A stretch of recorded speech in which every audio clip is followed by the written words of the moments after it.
School ತುಂಬಾ supportive ಆಗಿತ್ತು. ಇಲ್ಲಿ ಸ್ಟಾಫ್‌ನು ಅಂದ್ರೆ ಓದಕ್ಕೆ ಎಲ್ಲ ಚೆನ್ನಾಗಿತ್ತು. ಅದ್ರ ಮೇಲೆ ಓದೋದ್ ಬಿಟ್ಟು ಈ ಸ್ಕೂಲಲ್ಲಿ ಈಗ ಸ್ಪೋರ್ಟ್ಸ್ ಇರ್ಲಿ ಅಥವಾ ಆನ್ಯುವಲ್ ಡೇ ಫಂಕ್ಷನ್ಸ್ ಎಲ್ಲ ಅಂದ್ರೆ ಎಂಜಾಯ್ ಮಾಡಕ್ಕಿತ್ತು. ಆಮೇಲೆ ಟ್ರಿಪ್ಸ್ ಎಲ್ಲ ಕರ್ಕೊಂಡು ಹೋಗ್ತಾ ಇದ್ರು. ಎಲ್ಲ ಚೆನ್ನಾಗಿತ್ತು. ಓದೋದಂದ್ರೆ ಈಗ ನಂಗೆ ಸೆಕೆಂಡ್ ರ್ಯಾಂಕ್ ಬಂದಿದೆ. ತುಂಬಾ ಖುಷಿ ಇದೆ. ಆಹ್, ಕಷ್ಟ ಇದೆ 10th ಓದ್ಬೇಕು. ನಾ ಖುಷಿ ಆಯ್ತು ಮೇನ್ ಆಗಿ. ಆದ್ರೆ ಆದ್ರೂ 1 ಮಾರ್ಕ್ ಅಲ್ಲಿ ಮಿಸ್ ಆಯ್ತಲ್ವಾ ಅಂತ ಇದಿದೆ. ಹಾರ್ಡ್ ವರ್ಕ್ ತುಂಬಾ ಬೇಕು, ಡೆಡಿಕೇಶನ್ ತುಂಬಾ ಬೇಕು.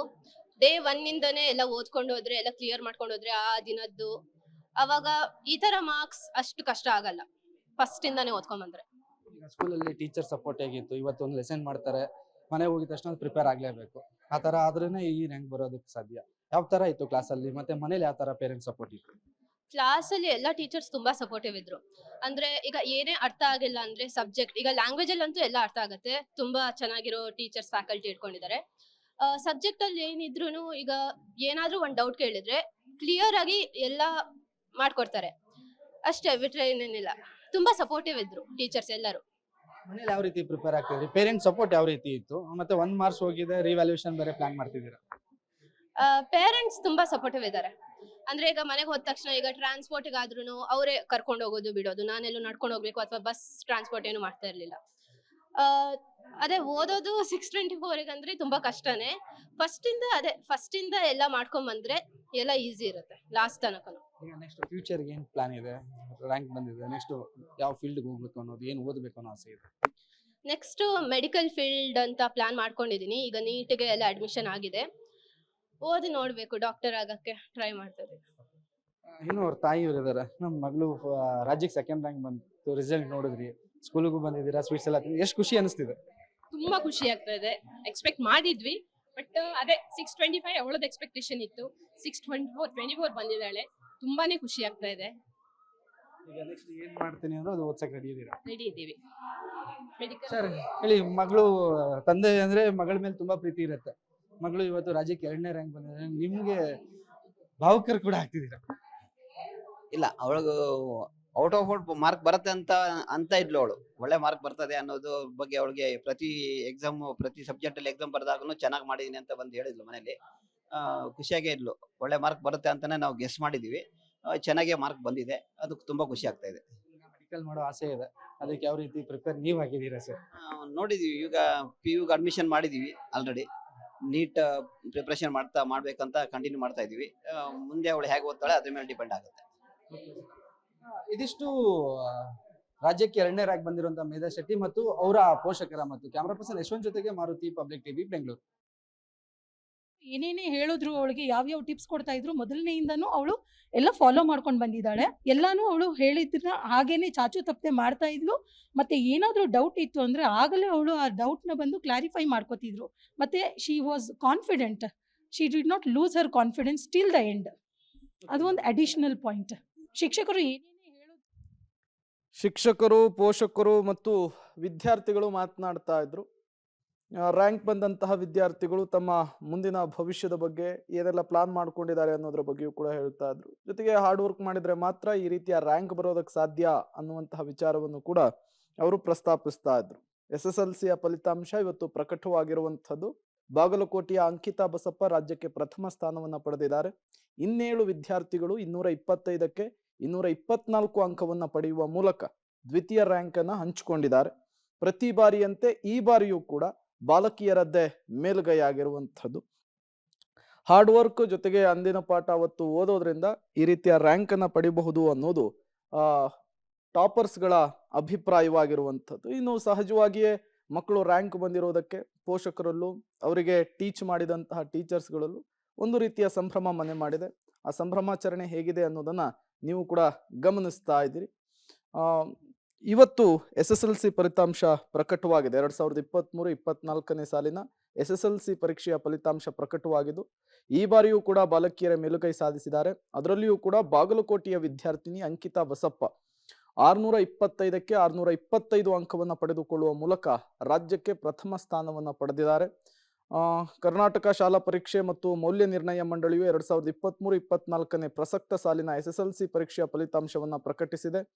ಮೇಧಾ ಪಿ ಶೆಟ್ಟಿ ಬೆಂಗಳೂರು, ಇವರು 625ಕ್ಕೆ 624 ಅಂಕ ಪಡೆದಿದ್ದಾರೆ. ಇನ್ನು ಹರ್ಷಿತಾ ಡಿ.ಎಂ ಮಧುಗಿರಿ, ಇವರು ಮೂಲತಃ 625ಕ್ಕೆ 624 ಅಂಕವನ್ನು ಪಡೆದು ಸೆಕೆಂಡ್ ರ್ಯಾಂಕ್ ಆಗಿದ್ದಾರೆ.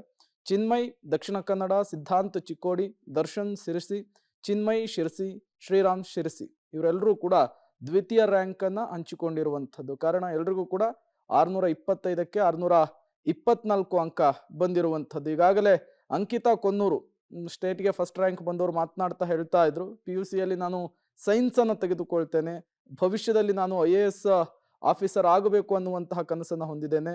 ಪೋಷಕರು ಕೂಡ ಅದಕ್ಕೆ ಸಪೋರ್ಟ್ ಮಾಡ್ತಾ ಇದ್ದಾರೆ. ಹಾಗಾಗಿ ಅದಕ್ಕೆ ಬೇಕಾದಂತಹ ಸಿದ್ಧತೆಯನ್ನು ನಾನು ಮಾಡ್ಕೊಳ್ತೇನೆ ಅಂತ ತಿಳಿಸ್ತಾ ಇದ್ರು. ಮತ್ತೊಂದು ಕಡೆ ಮೇಧಾ ಶೆಟ್ಟಿ ಕೂಡ ಮಾತನಾಡ್ತಾ ಹೇಳ್ತಾ ಇದ್ರು, ನಾನು ಡಾಕ್ಟರ್ ಆಗಬೇಕು ಅಂತ ಇದ್ದೀನಿ, ನೀಟ್ ಎಕ್ಸಾಮ್ ಬೇಕಾದಂತಹ ಪ್ರಿಪ್ರೇಷನ್ ಅನ್ನ ಈಗಿನಿಂದಲೇ ಮಾಡ್ಕೊಡ್ತಾ ಇದ್ದೇನೆ ಅನ್ನುವಂತಹ ಮಾಹಿತಿಯನ್ನು ಕೂಡ ಹೇಳ್ತಾ ಇದ್ರು. ಮತ್ತೊಂದು ಕಡೆ ದರ್ಶನ್ ಕೂಡ ಮಾತನಾಡ್ತಾ ವಿಜ್ಞಾನಿ ಆಗುವಂತಹ ಆಸೆ ಇದೆ ಅನ್ನುವಂತಹ ತಮ್ಮ ಭವಿಷ್ಯದ ಕನಸನ್ನ ಹಂಚಿಕೊಂಡಿದ್ದಾರೆ. ಒಟ್ಟು 8 ಲಕ್ಷಕ್ಕೂ ಹೆಚ್ಚು ವಿದ್ಯಾರ್ಥಿಗಳು ಈ ಬಾರಿಯ SSLC ಪರೀಕ್ಷೆಯಲ್ಲಿ ಪಾರ್ಟಿಸಿಪೇಟ್ ಮಾಡಿದ್ರು, ಪರೀಕ್ಷೆಯನ್ನ ಎದುರಿಸಿದ್ರು. ಈಗ ಫಲಿತಾಂಶ ಪ್ರಕಟವಾಗಿದೆ. ಸಹಜವಾಗಿಯೇ ರ್ಯಾಂಕ್ ಬಂದವರಲ್ಲಿ, ತೇರ್ಗಡೆ ಆದವರಲ್ಲಿ ಸಂಭ್ರಮ ಮನೆ ಮಾಡಿರುವಂಥದ್ದು. ನೀವು ಕೂಡ ಆ ಸಂಭ್ರಮಾಚರಣೆಯನ್ನು ಗಮನಿಸ್ತಾ ಇದ್ದೀರಿ. ಪೋಷಕರು ತಮ್ಮ ಮಕ್ಕಳಿಗೆ ಸಿಹಿಯನ್ನ ತಿನ್ನಿಸುವ ಮೂಲಕ ಸಂಭ್ರಮಾಚರಣೆಯಲ್ಲಿ ಭಾಗಿಯಾಗಿದ್ದಾರೆ. ಸರ್ ಅಂಕಿತಾ ಬಸಪ್ಪ ಕೊನ್ನೂರು ಅಂತ ಸರ್. ನಿಮ್ಮ ಊರೇ? ಸರ್ ಊರು ವಜ್ರಮಟ್ಟಿ, ಮುಧೋಳ ತಾಲೂಕು. ನಿಮ್ಮ ಸ್ಕೂಲ್ ಯಾವ್ದು? ಸರ್ ಮೊರಾರ್ಜಿ ದೇಸಾಯಿ ವಸತಿ ಶಾಲೆ ಮೆಳ್ಳಿಗಿರಿ ಸರ್, ತಾಲೂಕು ಮುಧೋಳ. ನಿಮ್ಗೆ ಖುಷಿ ಭಾಳ ಐತ್ರಿ? ಫುಲ್ ಖುಷಿ ಆಗಿದೆ ಸರ್. ನಮ್ಗಿಂತ ನಮ್ ಟೀಚರ್ಸ್ಗೆ ಪೇರೆಂಟ್ಸ್ಗೆ ಫುಲ್ ಖುಷಿ ಆಗಿದೆ. ಮುಂದೆ ನಮ್ಮ ಕನಸು? ಸರ್ PU ಸೈನ್ಸ್ ಮಾಡ್ಕೊಂಡು ಆ ನಂತರ IAS ಆಫೀಸರ್ ಆಗ್ಬೇಕು. ಆಯ್ತು. ನಿಮ್ಮ ಹೆಸರು? ಸರ್ ಅಂಕಿತಾ ಬಸಪ್ಪ ಕೊನ್ನೂರು ಅಂತ ಸರ್. ನಿಮ್ಮ ಊರೇ? ಸರ್ ಎಲ್ಲ 10th ಮಕ್ಕಳಿಗೆ 624 ಬಿದ್ದಿದ್ದು ನಂಗೆ ಸಿಕ್ಕಾಪಟ್ಟೆ ಒಂದು ಫಸ್ಟ್ ಆಫ್ ಆಲ್ ಖುಷಿ ವಿಚಾರ. ಅದು ಎಲ್ರಿಗೂ ಕೂಡ ಹೌದು. ಅಂದ್ರೆ ಜಸ್ಟ್ 624 ಅಂದ್ರೆ ಅದೊಂದು ಐಡಿಯಲ್ ಮಾರ್ಕ್ಸ್. ಎಲ್ಲರೂ ಆ ಮಾರ್ಕ್ಸಿಗೆ ಹೋಪ್ ಎಲ್ಲರೂ ಇಷ್ಟಪಡ್ತಾರೆ, ಆ ಮಾರ್ಕ್ಸ್ ಬೇಕು ಅಂತ. ನನಗೂ ಫುಲ್ ಎಕ್ಸೈಟ್ಮೆಂಟ್. ಬಟ್ ಈ ಟೈಮಲ್ಲಿ ನಾನು ನನ್ನ ಟೀಚರ್ಸ್ ಸಪೋರ್ಟ್ ಆಗಲಿ ಅಥವಾ ಪ್ಯಾರೆಂಟ್ಸ್ ಸಪೋರ್ಟ್ ಆಗಲಿ ಅದನ್ನೆಲ್ಲ ನೆನ್ಪು ಮಾಡ್ಕೊಳ್ಳೇಬೇಕು.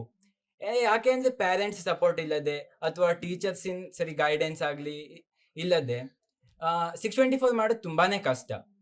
ಮತ್ತು ಈಗ ನನ್ನ ಸ್ಟಡೀಸ್ ಬಗ್ಗೆ ಹೇಳಬೇಕು ಅಂತಂದರೆ ಸಂಜೆ ಟೀಚರ್ಸ್ ಕೊಟ್ಟಿದ್ದ ಹೋಮ್ವರ್ಕ್ ಎಲ್ಲ ಕನ್ಸಿಸ್ಟೆಂಟಾಗಿ ಮಾಡೋದು. Because consistency is the key to success. ನೀವು ಕನ್ಸಿಸ್ಟೆನ್ಸಿಯಿಂದ ಯಾವುದೇ ಕೆಲಸ ಮಾಡಿದ್ರು ಕೂಡ ಅದ್ರಲ್ಲಿ ಸಕ್ಸಸ್ ಸಿಗೋ ಚಾನ್ಸಸ್ ತುಂಬಾ ಹೆಚ್ಚಿಗೆ ಆಗ್ತದೆ. ಮತ್ತು ಕನ್ಸಿಸ್ಟೆನ್ಸಿ ಜೊತೆಗೆ ಈಗ ಓದ್ಬೇಕಾದ್ರೆ ವಿಥೌಟ್ ಎನಿ ಕೈಂಡ್ ಡಿಸ್ಟ್ರಾಕ್ಷನ್ಸ್ ಅಥವಾ ನಮ್ಮ ಮೊಬೈಲ್ ಫೋನ್ಸ್ ಎಲ್ಲ ದೂರ ಇಟ್ಟು ಒಂದೇ ಫೋಕಸ್ಡ್ ಇಂದ ಓದೋದು ಕೂಡ ತುಂಬಾ ಇಂಪಾರ್ಟೆಂಟ್. ಇಷ್ಟು ಮಾರ್ಕ್ಸ್ ತಗೊಳ್ಳಿ. ಸ್ಕೂಲ್ ತುಂಬಾ ಸಪೋರ್ಟಿವ್ ಆಗಿತ್ತು. ಇಲ್ಲಿ ಸ್ಟಾಫ್ನು ಅಂದ್ರೆ ಓದಕ್ಕೆ ಎಲ್ಲ ಚೆನ್ನಾಗಿತ್ತು. ಅದ್ರ ಮೇಲೆ ಓದೋದು ಬಿಟ್ಟು ಈ ಸ್ಕೂಲಲ್ಲಿ ಈಗ ಸ್ಪೋರ್ಟ್ಸ್ ಇರಲಿ ಅಥವಾ ಆನ್ಯುವಲ್ ಡೇ ಫಂಕ್ಷನ್ಸ್ ಎಲ್ಲ ಅಂದರೆ ಎಂಜಾಯ್ ಮಾಡೋಕ್ಕಿತ್ತು. ಆಮೇಲೆ ಟ್ರಿಪ್ಸ್ ಎಲ್ಲ ಕರ್ಕೊಂಡು ಹೋಗ್ತಾ ಇದ್ರು, ಎಲ್ಲ ಚೆನ್ನಾಗಿತ್ತು. ಓದೋದಂದ್ರೆ ಈಗ ನನಗೆ ಸೆಕೆಂಡ್ ರ್ಯಾಂಕ್ ಬಂದಿದೆ, ತುಂಬ ಖುಷಿ ಇದೆ. ಕಷ್ಟ ಇದೆ 10th ಓದಬೇಕು, ಅದು ಡೇ ಟು ಡೇ ಓದಬೇಕು. ಅಂದರೆ ಅವರ್ಸ್ ಲೆಕ್ಕ ಇಟ್ಕೊಂಡು ಓದಬಾರ್ದು, ಯಾವಾಗ ಟೈಮ್ ಸಿಗುತ್ತೆ ಆ ಥರ ಓದ್ತಿದ್ದೆ ನಾನು. ಆಮೇಲೆ ಬಿಟ್ಟರೆ ನನ್ನ ಪೇರೆಂಟ್ಸ್ ಸಪೋರ್ಟು ತುಂಬ ಇತ್ತು. ಯಾವಾಗಾದರೂ ಈಗ ಟ್ಯೂಷನ್ಸು ಸೇರ್ಕೊಂಡಿದ್ದೆ ನಾನು. ಆಮೇಲೆ ಅಂದರೆ ಈಗ ಸ್ಕೂಲಲ್ಲಿ ಏನು ಡೌಟ್ಸ್ ಇದ್ದರೂ ಎಲ್ಲ ಕ್ಲಿಯರ್ ಮಾಡ್ತಾಯಿದ್ರು. ಮತ್ತು ಎಲ್ಲ ಸಬ್ಜೆಕ್ಟ್ಸಲ್ಲೂ ಚೆನ್ನಾಗಿ ಸ್ಕೋರ್ ಮಾಡ್ತಾಯಿದ್ದೆ ಫಸ್ಟ್ ಟೆಸ್ಟಿಂದನೂ. ಸೊ ಎಲ್ಲ ಟೀಚರ್ಸು ತುಂಬ ಸಪೋರ್ಟಿವ್ ಆಗಿದ್ದರು. HMನೂ ಎಲ್ಲ ಸಬ್ಜೆಕ್ಟ್ಸ್ ತೊಗೊತಾ ಇದ್ರು ಒಂದೊಂದು, ಅದೂ ತುಂಬ ಈಸಿಯಾಗಿ ಹೇಳ್ಕೊಡ್ತಾಯಿದ್ರು.